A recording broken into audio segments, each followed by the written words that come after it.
Hi, welcome to Learning Leaders Spotlight, the podcast where we interview the learning leaders of today to help the learning leaders of tomorrow. I'm your host, Leanne Langford with Training Pros. I'm the president of Training Pros. We are an L&D contract staffing company. We like to say at Training Pros, when you have more projects than people, let us find you the right consultant to start a project with confidence. I am pleased to have as my guest today my longtime client, Tim Kinsey. He works with one of our relationship managers. He's the director of curriculum development and creative learning media at Cox Communications. Welcome, Tim. Thank you, Leanne. It's good to be here. Oh, I'm thrilled to have you. I was so happy to see your name come up as someone interested in helping us on our podcast. Absolutely. So let's just dive right in. Can you tell our audience a 60-second overview of what you do? Sure. I lead in my position at Cox Communications. I lead a group of managers, senior managers, creative media specialists, and senior instructional designers who work with our different lines of business within Cox Communications to curate everything from new hire training, new release training, if there's a new product or a new process or information that needs to go out from a training perspective to our learning audiences. And we do that. And we also partner with our parent company, Cox Enterprises and Cox Automotive, to sometimes work on cross enterprise efforts that might relate to compliance or security or something that everyone in the company would need to know. Our big push is on innovation and being curious about how we can tell the story of training even better and to affect the business. So that's a really great description. And Tim and I were just chatting, and his department is award-winning for their innovation. We are. I'm very proud of that. And you should be. It's a really big feather in your cap. I'm happy for you. What first attracted you to the field of learning and development?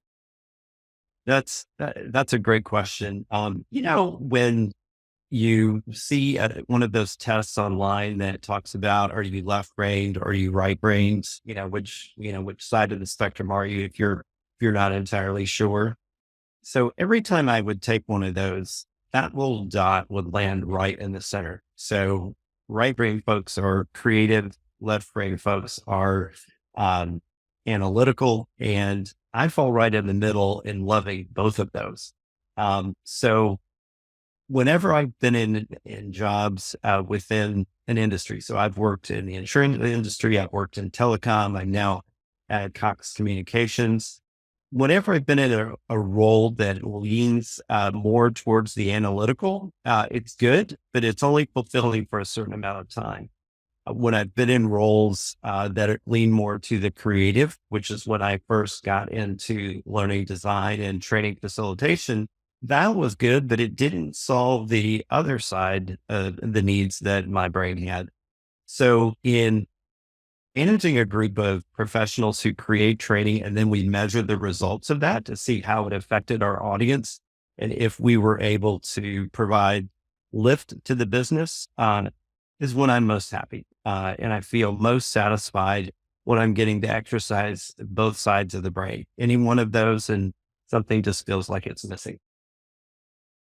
Yeah, I love that answer. You're not the first person who's pointed out that L&D feeds both the right and the left brain on this podcast. And I agree with that because I have both of those as well. If I'm working all in one or all in the other, I get really bored. Exactly. Yeah, Same here. I love it. So you've been in the industry for a while, like I have. What are the biggest changes you've seen in the last 5 years in L&D?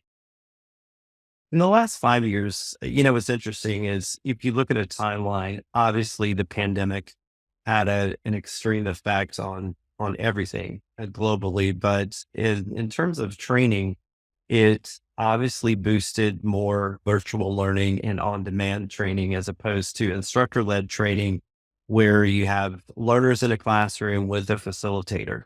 And that's the obvious piece that that was a game changer several years ago. But what I've seen lately is a swing back to wanting more in-person training. And I think uh, in most successful learning innovations for companies, or whether it's even in academia, there's a blend that's necessary so that we don't get our learners in a rut and don't create uh, too much agita around sitting somewhere and just looking at things on screen, or sitting in a classroom and watching a PowerPoint go by. I think the best actual learning experience is one that's blended. And that's where I see a lot of focus going towards taking what we've learned from having to be virtual, lending it to the new environment, but also interjecting a lot of media, gaming, and innovation into the classroom so that we are constantly changing things up for the learners so they don't sit too long or stare too long and get uncomfortable. Wonderful answer. I agree with you that um, because of the pandemic, we had to start switching to a lot online, of course, even if it was classroom online. But people have had this craving to be back together again. Absolutely. And some of our call centers have gone back. They're no longer virtual. They were all dispersed to work from home. Some of them have come back into the office. Some of them haven't because they realized that the business metrics weren't jeopardized by having people working from home, or they weren't learning wasn't jeopardized by having people learn more online with the virtual facilitator. It also, I think, convinced a lot of people that were more traditional in their mindset in business that everybody has to be in the office so that there's more collaboration. I think virtuality created an opportunity for us to be intentionally collaborative, so that we had to push to do that and not just have it occur circumstantially because of who you were sitting next to or who you happened to walk by in the hallway in the office. So, to extend that question, what do you think are going to be the biggest changes we'll see in the next 5 years? Well, if I had to count the number of emails I get from vendors uh, every single day about AI, I could make a job of just answering emails or reading emails about AI and learning. So that's the cheap answer. It's AI is obviously going to change things significantly for us, but the way I look at it is it's another tool in a learning professional's toolbox, and while it is intended to change the game, so to speak, it's going to revolutionize the way we actually create training and the way the learner receives the training by speeding up some of the processes. So just because there's an AI capability in a tool, in a website, or in any other platform, you still have to have people who know what the business need is, who know what good learning principles are, to make AI, to program AI to be iterative, to learn from the learner, but then also deliver what the end result is going to be. So I feel like the even bigger conversation I've had with some of my peers in the industry is a move to more skills-based training. It's interesting. In one of my peer organizations here at Cox, there's a huge skills catalog that's been developed based on roles within the company to look at what are this individual skills that are needed by employees in order to perform to meet business expectations now, or what business goals will be in the future, but then also using it as a career advancement tool to see what are the skills that I need to move to that next step in my career, to what I want to be able to do professionally, so that I'm keeping my tools sharp and I've got enough tools in my toolbox to be ready for a promotion or ready to set out on a new career adventure. So, I, based on all the interviews I've been doing, I agree with you. Skills based is the direction we're heading, along with, of course, AI is obviously changing the way we work. But I love the move to the skills based hiring, promotions, training, all of that. Um, I think it's definitely impacting L&D. And I'm eager to see where that's going to be heading. I am too. I think it's very practical and it meets not only the needs of traditional learning to teach someone to do their job, but I think it goes down to the individual level to show the company's personal interest in providing what someone needs to develop in so that they can be better and happier in their careers. We used it in a lot of different ways here at Cox to determine who might be a right fit for the job, both on the recruiting end at our talent acquisition organization, but also within hiring managers to look at what are the skills that you bring to the table? What's missing from my team that I really need right now? And how can I advance my team? How can I provide for my team the skills they need to be better or to move on and take my place at some point? That's wonderful. So, Tim, can you share with our audience who's been the most influential professional mentor in your life?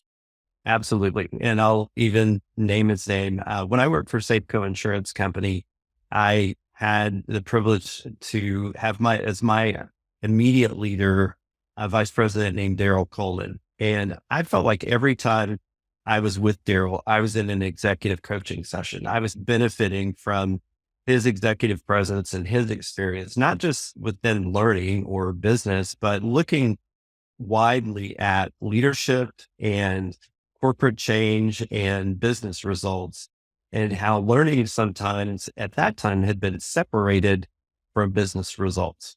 Now, lots of things have changed since that time, and we know that our bread and butter in the learning and development community is to help the business succeed.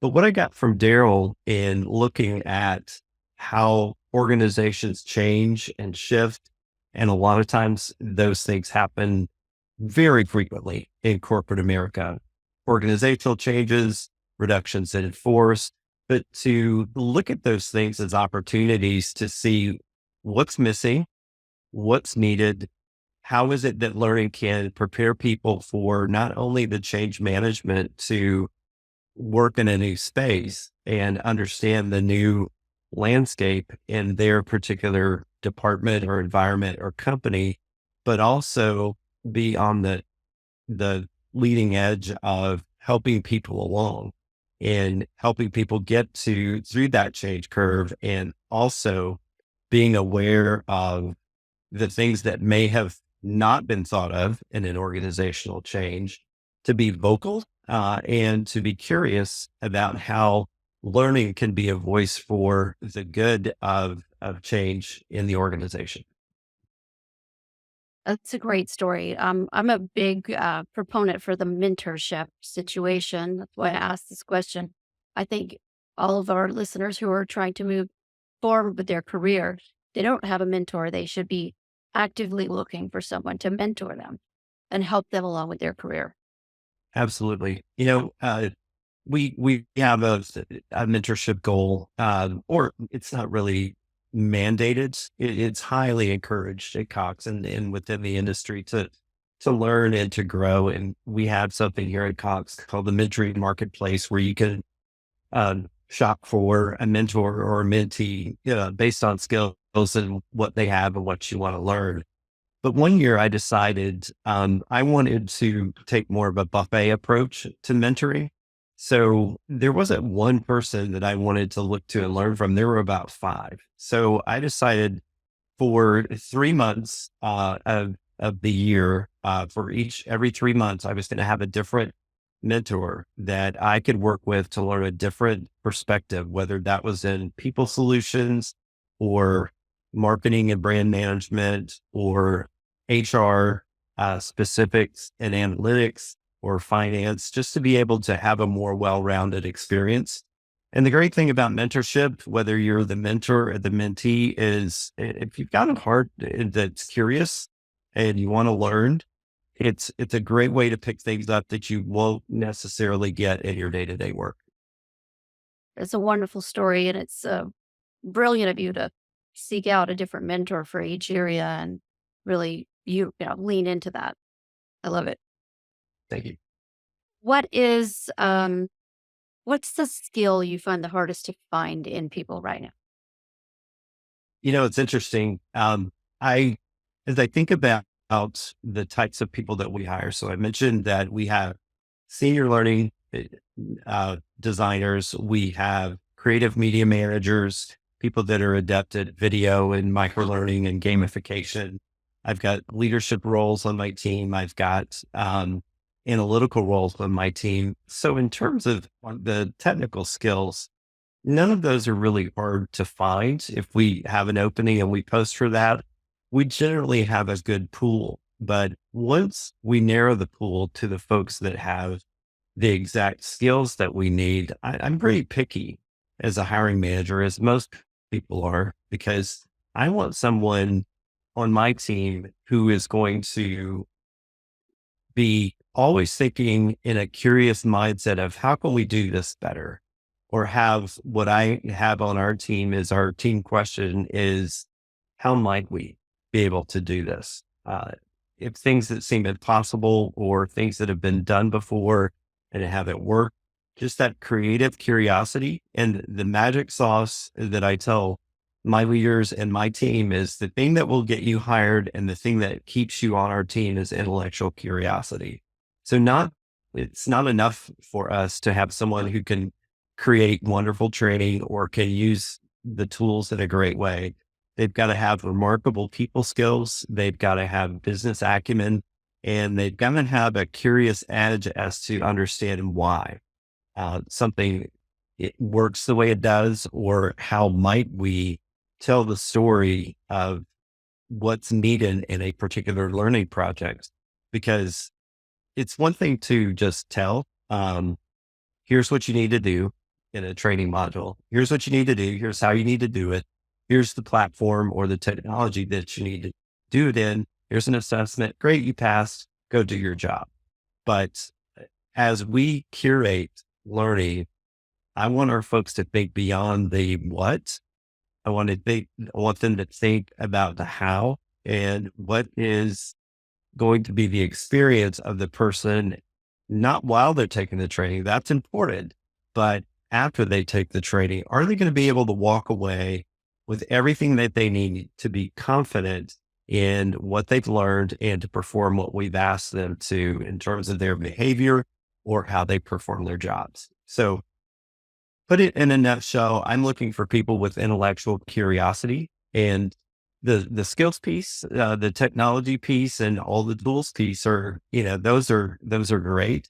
But I highly look for someone who's got a great balance of people skills, curiosity, and the technical skills all bundled up in a nice package. So I love that, the idea of trying to find people who are curious. I sometimes feel like by the time we get out of school, the curiosity has been kind of driven out of us. I think the curiosity is one of the things about L&D, which is amazing because you get to learn something new every day in L&D. Absolutely. Um, where do you find your industry news and information?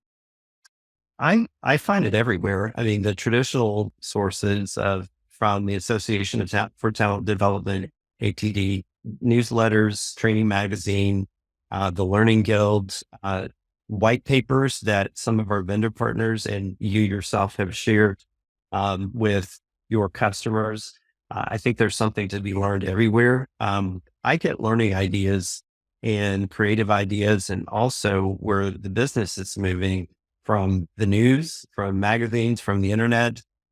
It may be just a tidbit and not right on the nose of this is where learning and development is going right now, but there may be a thread of information here that's useful for what I do in my job or what my team does in theirs. That's good advice for everyone. Um, Now here's my favorite question. This is where I get my reading list. What is one book you would recommend for anyone wanting to become a learning leader? Surprisingly, it is not a book that's focused on learning, but it does have to do with learning. It's the book called Radical Candor. It came out several years ago, written by Kim Scott.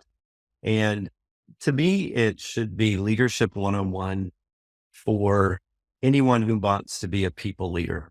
And the concept of the book is being able to have a radical candor with the people that you lead, meaning you're able to give good constructive feedback and have it received well, not just being able to have a hard conversation or, you know, drive people to a certain decision point, but uh, the concept of the more you grow in your transparency and your honesty in your relationship and care about that person as a person, the more candor you're able to have in a conversation in order to coach them. And not only does that make for a great team dynamic in the relationship between a manager and an employee, it makes for great conversations with business partners and clients as we talk about what their training needs are, or they come to us for a solution, is being able to be honest and grow in a personal relationship, in a business sense, to get to know them as a person so that you can offer feedback that will be received in with great intention, but also great specificity. It sounds like a great book. Definitely have to add it to my list to read. I've been doing a lot of audibles lately to listen to all these great books that have been recommended. I appreciate you coming on this show.